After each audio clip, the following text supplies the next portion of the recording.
నమస్తే, welcome to hit TV. యేసు ప్రభువా ప్రభుత్వానికి జ్ఞానోదయం కలిగించి మా సమస్యల పరిష్కారం చేయాలని కోరుతూ రాజ్యం అంగన్వాడీ సమ్మె శిబిరంలో క్రిస్మస్ వేడుకలు ఆదివారం ఘనంగా జరిపారు అంగన్వాడీలు. ఈ మేరకు కేక్ కట్ చేసి శుభాకాంక్షలు తెలిపారు. అనంతరం సిఐటియు జిల్లా కార్యదర్శి రామ్మూర్తి నాయుడు మాట్లాడుతూ అంగన్వాడీల సమస్యల పరిష్కారం కోసం శాంతియుతంగా సమ్మె చేస్తుంటే ప్రభుత్వం కనీసం పట్టించుకునే పరిస్థితి లేదన్నారు. హామీలను అమలు చేయాలని అడుగుతుంటే నిర్బంధంతో ఎదురుదాడి చేయడం సరికాదన్నారు. సమాన పనికి సమాన వేతనం అమలు చేయాలన్నారు. రకరకాల యాప్లు తెచ్చి ఆందోళనకు గురి చేస్తున్నారన్నారు. ఉద్యోగ భద్రత కల్పించాలని డిమాండ్ చేశారు. ఈ కార్యక్రమంలో యూనియన్ నాయకులు తదితరులు పాల్గొన్నారు.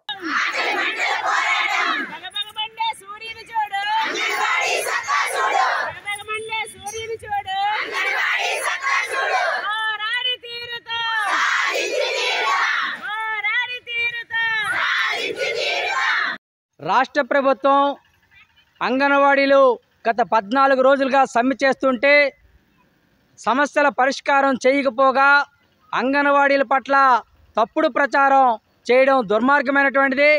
గత 14 రోజులుగా తమ న్యాయమైన సమస్యల పరిష్కారం కోసం రాష్ట్ర వ్యాప్తంగా 104,000 మంది సమ్మెలో ఉంటే రాష్ట్ర ప్రభుత్వం సమస్యల పరిష్కారం చేయాల్సింది పోయి ఈ రకంగా తప్పుడు ప్రచారం చేయడం తక్షణమే ఆపుకోవాలి.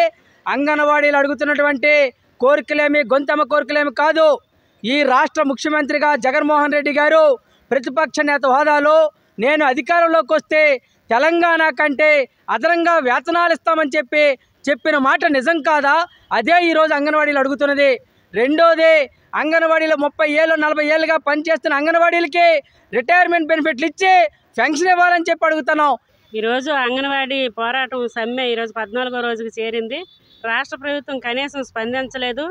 మాకు పాదయాత్రలో జగన్మోహన్ రెడ్డి గారు ఇచ్చిన హామీనే మేము అడుగుతున్నాం. మేమేమైనా గొంతమ్మ కోరికలు కోరలేదు.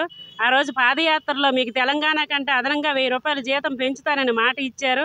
ఆయన మాట నిలబెట్టుకోలేదని మేము ఈ సమ్మెకి దిగాము. కనీస వేతనం మాకు 26,000 కావాలి. ప్రభుత్వ ఉద్యోగులుగా గుర్తించాలి. కనీసం మేము ఉద్యోగంలో ఉండి చనిపోతే మాకు మట్టి ఖర్చులకు కూడా 10,000 ఇచ్చిన దాఖలా లేదు. ఈ విధంగా మాకు రాష్ట్ర ప్రభుత్వం అన్యాయం చేస్తుంది. మేము కార్మికులుగా మేము ఈ సమ్మెకి దిగినందుకు మా ఉద్యోగాలు తీసేస్తామని బెదిరించి వాళ్ళ చేతిలో ఉన్నాయని చెప్పి వాలంటీర్లు సచివాలయం సిబ్బందికి మాకు తెలియకుండా తాళాలని బద్దలు కొట్టి వాళ్ళ చేతికి అధికారం ఇచ్చింది. దీన్ని మేము ఖండిస్తున్నాము. మేము చాలా బాధపడతాము. 23 సంవత్సరాల నుండి 45 సంవత్సరాల నుండి ఐసీడీఎస్లో ఉద్యోగాలు చేసిన వాళ్ళు ఉన్నారు. అలాంటిది కనీసం మాకు తెలియకుండా ఈరోజు వాళ్ళకి తాళాలు ఇచ్చి మాపై పెత్తనాన్ని మాకు ఉద్యోగులకి ఉద్యోగం మధ్య గొడవ పెట్టి ఈ సీఎం గారు రెచ్చగొట్టే ప్రయత్నం చేశారు. అయితే దీన్ని మేము ఖండిస్తున్నాము. ఈ రోజుకైనా ప్రభుత్వం మాకు యూనియన్గా చర్చలు పిలిచి మా సమస్యలు తొందరగా పరిష్కారం చేయాలని మేము అనుకుంటున్నాము.